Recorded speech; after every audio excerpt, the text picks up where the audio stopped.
দেখলাম এক জায়গায় নির্বাচনের পরে দাঁড়িপাল্লা মার্কায় ভোট দেওয়ার কারণে একটা মুরব্বীকে দৌড়ে যাই একেবারে দাড়ি ধরে টানিয়ে তার দাড়ি ছিঁড়ে ফেলে দেওয়া হয়েছে। জোরে কর নাউজুবিল্লাহ। জোরে বলেন তো এই দাড়ি রাখা কার সুন্নাত? যারা রসুলের সুন্নাত দাড়ি ধরে টেনে ছিঁড়ে ফেলেছে এরা কখনো মুসলমানের বাচ্চা হতে পারে না।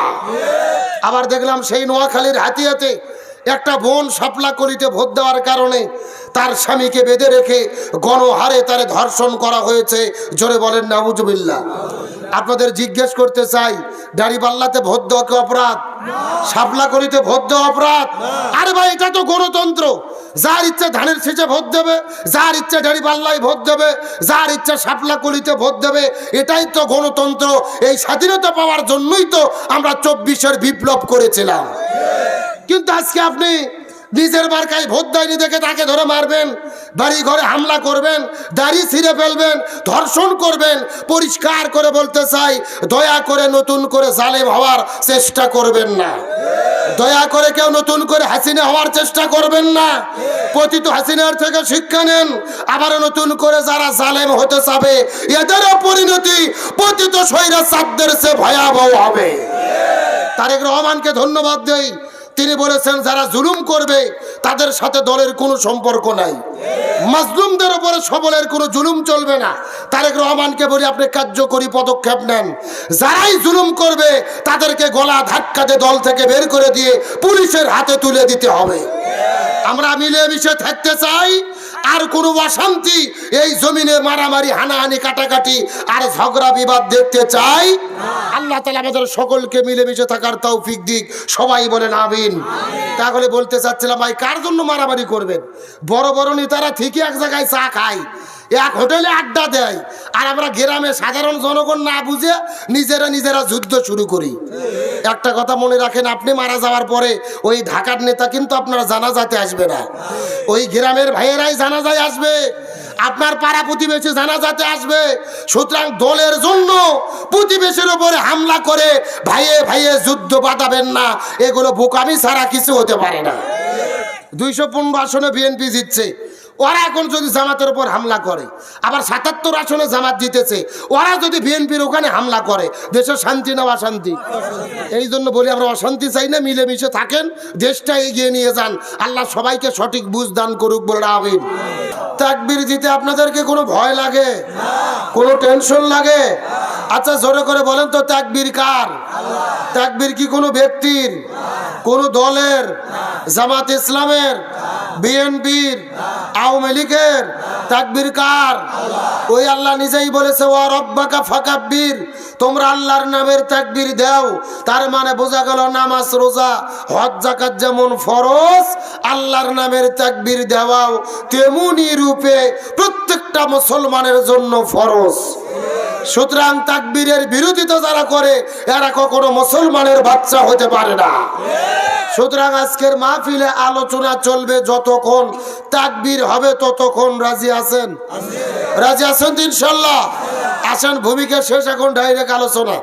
এই যে আমি আপনাদের ভেতরে এই মাইকে কথা বলতেছি, এই মাইক যে একটা ইঞ্জিনিয়ার বানাইছে, বলেন তো এই মাইক যে বানানো হলো এর পিছনে একটা লক্ষ্য উদ্দেশ্য আছে না নাই? কি উদ্দেশ্য? যেন সাউন্ড শোনা যায়। হ্যাঁ, এই যে মাহফিলের চতুর্দিকে হাজারো লাইট আর আপনারা বাতি জ্বালাইছেন, বাল্ব জ্বালাইছেন, এই বাল্বগুলো যে বানানো হয়েছে বলেন তো এর পিছনে একটা লক্ষ্য উদ্দেশ্য আছে না নাই? কি উদ্দেশ্য? যেন আলোতে দেখা যায়। এই যে আমরা চতুর্দিকে চেয়ারে আর সোফার মধ্যে বসে আছি, এই সোফা চেয়ারগুলো যে বানানো হয়েছে বলেন তো এর পিছনে উদ্দেশ্য কি? যেন বসা যায়। এই পৃথিবীতে আল্লাহ তাআলা 18,000 মাখলুকাত সৃষ্টি করেছেন। 18,000 মাখলুকাতের ভেতরে সৃষ্টির সেরা মাখলুক হলেন মানুষ।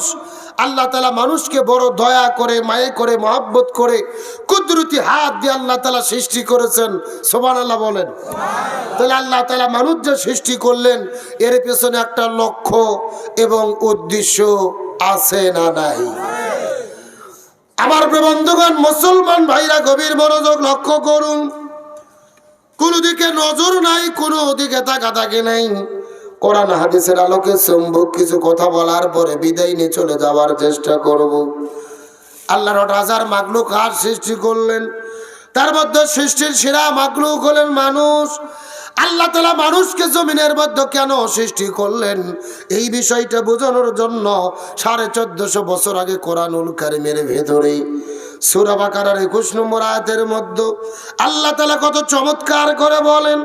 আল্লাহ রাব্বুল আলামিনের ঘোষণা, আল্লাহ তাআলা কত চমৎকার করে বলেন, ইয়া আইয়ুহান নাসু বুদু রাব্বাকুমুল্লাযী খালাকাকুম ওয়াল্লাযীনা মিন ক্বাবলিকুম লাআল্লাকুম তাত্তাকুন।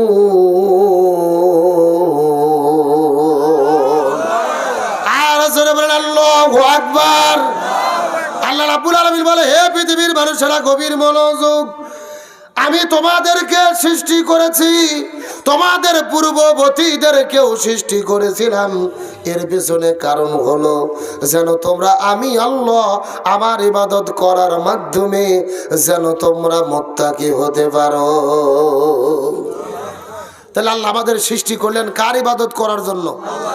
আরে ভাই আমার সাথে একটু কিন্তু কথা বলা লাগবে।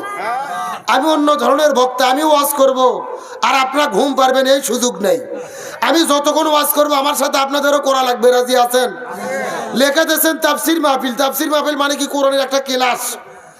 যেরকম ভাবে পড়া বোঝার জন্য শিক্ষকের সঙ্গে কথা বলতে হয়, একই রকম কোরআনের তাফসির বোঝার জন্য একটু বক্তার সাথে কথা বলার দরকার আছে না নাই? তাহলে আল্লাহ আমাদের সৃষ্টি করলেন কার ইবাদত করার জন্য? আমার বন্ধুগণ, মুসলমান ভাইরা গভীর মনোযোগ লক্ষ্য করুন। এই একই কথা আল্লাহ তাআলা কোরআনুল কারীমের ভেতরে সূরা যারিয়াতের 47 নম্বর আয়াতের ভেতরে আল্লাহ রাব্বুল আলামিন কত চমৎকার করে বলেন, ওয়ামা খালাকুতুল জিন্না ওয়াল ইনসা ইল্লা লিয়াবুদুন।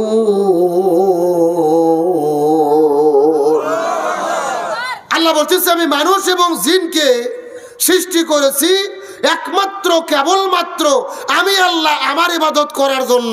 সুবহানাল্লাহ বলেন। তাহলে এই আয়াতের দ্বারাও বোঝা গেল আল্লাহ মানুষ এবং জিনকে সৃষ্টি করছেন কি করার জন্য? ইবাদত করার জন্য। জোরে বলেন কি করার জন্য? আর আমরা যদি ইবাদত করতে পারি আমাদের জন্য পুরস্কার আছে না নাই?